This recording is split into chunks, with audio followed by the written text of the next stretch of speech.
Welcome, everyone, to Careers from the Kitchen Table, the show that teaches you how to cook without the cooking, giving some good old home recipes for your business success. Hey, this is Raven, the talk show maven, and we are back again. We so appreciate you tuning in to America's hottest and award-winning home business show, thanks to you. And, hey, thanks for sharing us with a friend. We certainly appreciate you. You know, each and every week we pride ourselves on bringing you the best of the best, right here to inspire, encourage, uplift, and, you know, to give you that extra push that you can do it. Yes, you can. If you desire to have a home-based business or to take the business where you're at now and get it to where you ultimately want to be, then this is the place. This is the place that you can get all the golden nuggets, all the insider secrets, all the recipes for success. Who is our guest we're spotlighting today? Well, I'm glad you asked. Her name, Sylvia Scott, and she's the founder and managing director of the Girls C.E.O. Connection. She's the creator of Realizing a Vision conference series. Her book, Realizing a Vision, The Path for Teen Girls to Become Successful Entrepreneurs, is the outcome of being a serial entrepreneur and working closely with other women entrepreneurs for over 15 years. Did I say 15 years? I sure did. She's all that bag of chips and then some. Let me tell you, during her initial years in New York City's fashion district, Sylvia published the Fashion Liaison Marketing Guide. Now, over the years, her focus moved from the business of fashion and the arts to the growth and importance of women entrepreneurs and business owners. From the New York Women's Leadership Exchange and its national conference to Boston Center for Women and Enterprises, Sylvia became an advocate and champion for teenage girls and women as entrepreneurs, along with building the Girls CEO Connection. And that's just some of what this amazing lady, amazing woman of power has done. And without further ado, the founder and managing director of Girls CEO Connection, let's bring her on and give her a virtual applause. You know what I like to say? If you're standing, sit down, and if you're sitting, stand up. That's right, because the lady, she's here, Sylvia Scott. Welcome, Sylvia, to Careers from the Kitchen Table. How you doing? I'm doing just great, Raven, and thank you so much for inviting me to join you. I'm very excited today, and I'm very excited to virtually meet your audience. Well, they're excited about meeting you because we know you are coming with some sure enough recipes for the success. So I know our topic is realizing a vision, okay? And, of course, we're taking some of that great content from your Realizing the Vision conference and Realizing the Vision, the path for teen girls to become successful entrepreneurs. First of all, I'm just so excited that you are helping our teenage girls to be very independent. They are making money from their own because they are entrepreneurs. They are enterprising young women, thanks to you, Sylvia. So kudos to you. Oh, thank you very much. I love it. We're going to be discussing things today with Sylvia like you are never too young or too old to start your business. And we're going to talk about plan. The power of those 3 Ps, they mean the same thing. You got to plan. And how important it is to find a mentor, and how do you know you're finding the right mentor for you or for your teenage daughter? That's something to really, really take into consideration. And don't be afraid of business finances. They are your friend. Hey, that's what Sylvia says. And, hey, she is the person we're spotlighting today, Sylvia Scott, founder and managing director of Girls CEO Connection. You ready, Sylvia? Oh, yes, I am. I understand you began your first business in a ski resort when you were in your 20s. What motivated you to be an entrepreneur? You got to tell us more about that story. Well, first of all, I got tired of working for other people, and I'd always wanted to be an entrepreneur. It was in my blood from my family. And I really saw a need, and I needed something more to express my creativity, and I am the independent. And I watched what was needed. There was nobody there who was helping the ski industry on what to do, how to repair the clothes, how to alter them when people bought them in the shops. Also, there was a lot of need for repair, and as well as I was selling fabrics through an online business, or actually there was a home business, and people wanted to have their clothes made. They wanted wedding dresses, men wanted Hawaiian shirts, so when they left the mountains, went to summer places, they had their great-looking shirts. I made hats for skiing. I could take all my creativity and put it together, and I loved every minute of it. I can feel it. I hear what you're saying, girl, but I can feel it. You were very passionate about that because you just sparked up for just, thinking about it and recapping that. That's amazing. That is so amazing. And we talk about that a lot, Sylvia, here on Careers from the Kitchen Table, how we can take something that we see is a missing link, from a challenge we have or some adversity and, or something that, wow, I like this, but,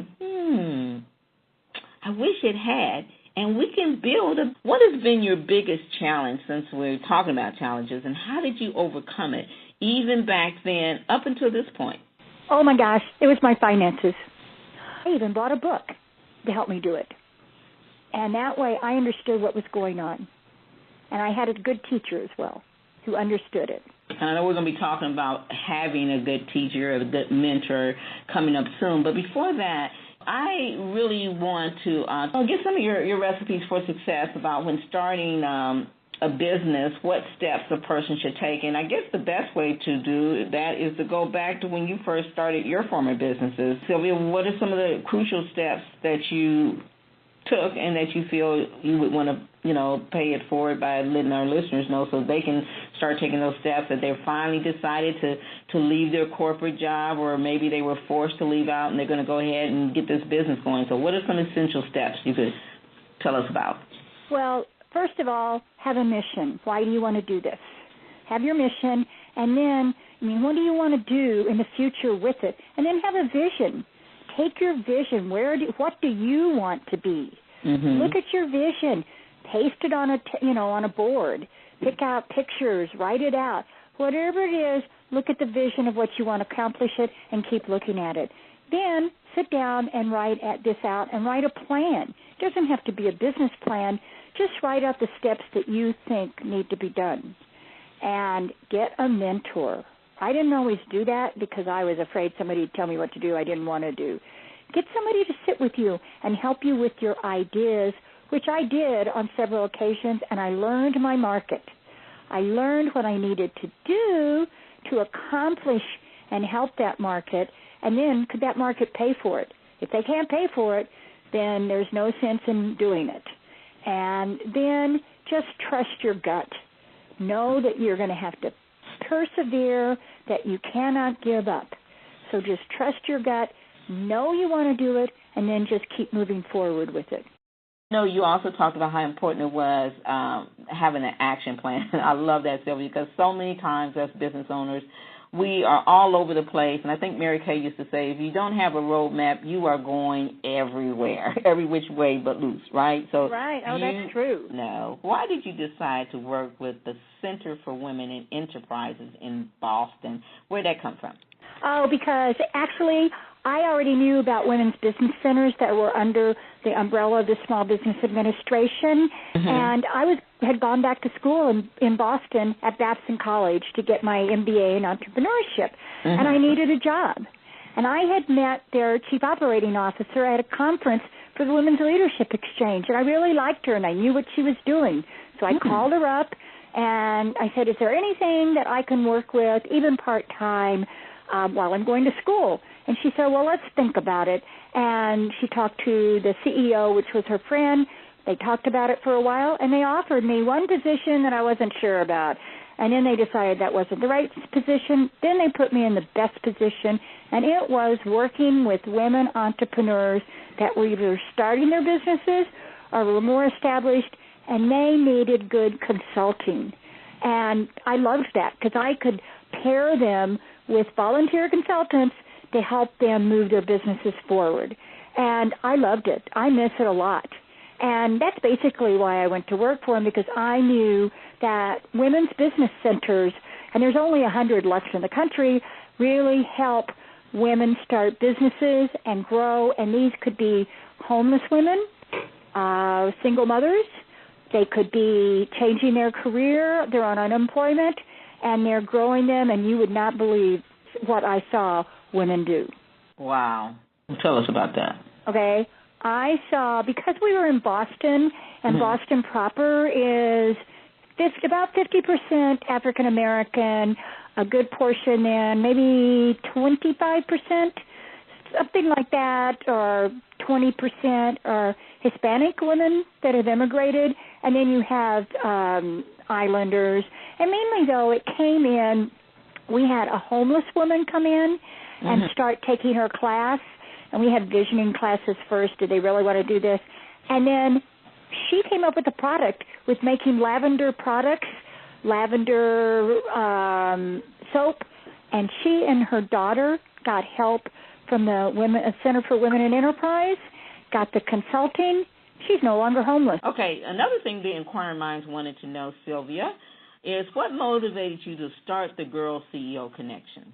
After working with women entrepreneurs and seeing how they could go no matter what age and where they were in life, and then doing the Women's Leadership Exchange, which was more high-powered women, I saw what those, I would say, inspirational or breakout sessions could do in the conferences, and I did one. We did one with the Boston Girl Scout Council, and it brought together women entrepreneurs that could break out and talk to the girls about their visions, help them play around with products from recycled goods, think about products, think about how they were communicating, think about how they were branding themselves, and I watched how much it worked. When I moved to California, a friend of mine said, you got to do something big, and that's where I thought, I love teenagers, I've always wanted to empower them, but I know as entrepreneurs where they will become independent and how they can make their own money and help their families, help go to school, or just help themselves with their empowerment, and also how to help them become independent with their money and use what they know to make a business. Wow. You are an amazing woman of power for sure. And I just want to encourage those of you that are moms or grandmothers like me, and you have young ladies that are in high school or in college, and they're not quite sure, maybe they're in high school, not quite sure if they want to go to college, or if they're in college, and they're wondering, okay, how can I help fund it? And you may not have all of the money to help them get in there, and they may be struggling through scholarships. You know, this is a perfect thing for them to do, because it's going to make them some strong, powerful young women, but also it's going to give them, help show them how they can become independent, not depend on mom or grandmom, and they'll feel so good about themselves. Their self-esteem will skyrocket knowing they have their own business. So I encourage you to contact Sylvia. Sylvia, do you have a phone number or email address you can give those for this? Yes, and my email is sylvia@girlsceoconnection.com. All right. And you know what, Sylvia, we're getting close. We've got about 5 more minutes, and I'm going to throw out 3 more questions, but give them what you can, okay? Okay. So first of all, you talked earlier about having, roadmap, and that we know they need to, as far as how they're going to get from point A to, finish line. But what about a business plan? Do they need to write a business plan or what? Well, some people do. I've seen everybody says you have to. And I'll be honest with you, I didn't all the time, but for the Girl CEO Connection I have, because I know exactly what I want to do with the Realizing a Vision conferences and how I need to meld into the other aspects of it. So I would say, yes, at least put down 3 pages. Who is your market? What is your vision? Who is your market? How do you want to get there? And what are your finances? It only has to be 4 or 5 pages long, but it will help you get off the ground. Wonderful. Okay, so let's talk about a couple, maybe just real 3 recipes for success of creating that business plan. I would be visioning is number 1, definitely. And what is your vision, and how are you going to make it go through? But what's your market? What's your market, and how are you going to reach them? Yeah. That is it, really, how are you going to reach them? If you can't reach them, then it's not going to work. You're just going to sit there spinning your wheels, and then how much is this going to cost you? What do you have to start with? Do you have money to start it? Do you have to borrow money from your family, your Visa cards? What do you need to start it? Because if you go bankrupt while starting it, well, where are you? Well, one thing for sure is you got to know where you're getting your money from. And, even if you don't have any money, let me just say, kid, it doesn't take much now to start a business, which brings me to your final question, and that is, what can you share with us on some of the things you did or some of the things you recommend that will help our listeners get way past their biggest fear in starting their business? All right. Get rid of your pride. Ooh, that's a big one. Get rid of your pride. I never wanted to ask for advice, and that was a mistake. So get rid of your pride and get rid of the fear of what someone might say to you, that you just think, oh, they're going to screw me up. So get rid of your pride and find at least one person to guide you. They're not going to tell people what your idea is.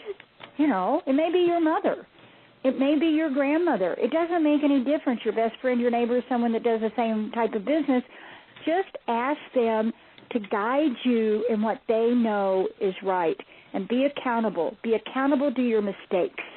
Be accountable. You're going to have mistakes. Don't give up. I know so many people don't give up. Just pick yourself up and say, well, where did my mistake was? How did it happen? And just say, okay, it's not going to be that way. And then another time is surround yourself with people that can take your weakness. They have, you have a weakness and they have a strength. It can be your mentor. It could be friends that are going to volunteer to help you. Whatever it may be, you may be really strong in an area, and in another, you don't like to do it. Not that you just don't like to do it. Find somebody who likes to do it that will walk in and help you do it. Love it. I want to applaud you for the work that you're doing, especially for the young ladies, helping them to become young, strong, enterprising young women of power is just so awesome. It's going to help our young ladies be so much more independent. Thank you, Sylvia. We appreciate you. And, hey, I'm glad you brought this good stuff. Thanks, Sylvia. Thank you. It was great.